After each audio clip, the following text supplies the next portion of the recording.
السلام علیکم، کیا حال ہے بیٹا؟ ٹھیک ہیں آپ لوگ؟ امید کرتا ہوں آپ لوگ ٹھیک ہوں گے، خیریت سے ہوں گے۔ جی میں محمد سعد مصطفیٰ، اور آج ہمارا اس ترجمہ قرآن 9th کلاس کے لیے جو سورت ہے وہ سورت لقمان ہے، ٹھیک ہے؟ تو بڑا مشہور ہے حکیم لقمان، آپ نے نام سنا ہوگا۔ تو یہ اللہ کے نیک بندے تھے، تو ان کی فضیلت، ان کی اہمیت، بڑی بات یہ کہ ان کا نام قرآن پاک میں آیا ہوا ہے، نہ یہ نبی ہیں نہ یہ صحابی ہیں، تو پہلے کا ان کا زمانہ ہے، تو اتنا مشہور کہ قرآن پاک میں ان کا ذکر آ گیا۔ تو اس میں یہ کہ ان کی بہت سی باتیں اب ہم پڑھیں گے اس صورت میں، اور سیم اسی طرح جو اہم نکات ہوں گے یا جو شارٹ کوشچن ہمارے بنتے ہوں گے ہم وہ اس میں ایڈ کریں گے، ٹھیک ہے؟ پیج نمبر 137 آپ کے سامنے رہے گا۔ پیج نمبر 137 پہ سورہ لقمان ہے۔ اچھا میں ایک چیز یہاں پہ بتا دوں اہم نکات کے پوائنٹ آف ویو سے، کہ لقمان یہاں پر لفظ لکھا ہوا ہے جی لقمان، کیسے؟ سورت میں بھی اور بک میں، اور یہاں پر بھی میں نے لکھا لقمان۔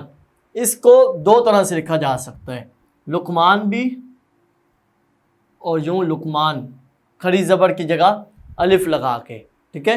یہ دونوں میں ٹک کر دیتا ہوں کہ یہ دونوں ٹھیک ہیں، لیکن اگر آپ جسٹ یوں لکھیں گے اور لقمان لکھیں گے تو کھڑی زبر کا استعمال نہیں کریں گے تو شاید کنسیڈر نہیں کیا جائے گا کہ پتہ نہیں کیا لکھا ہوا ہے۔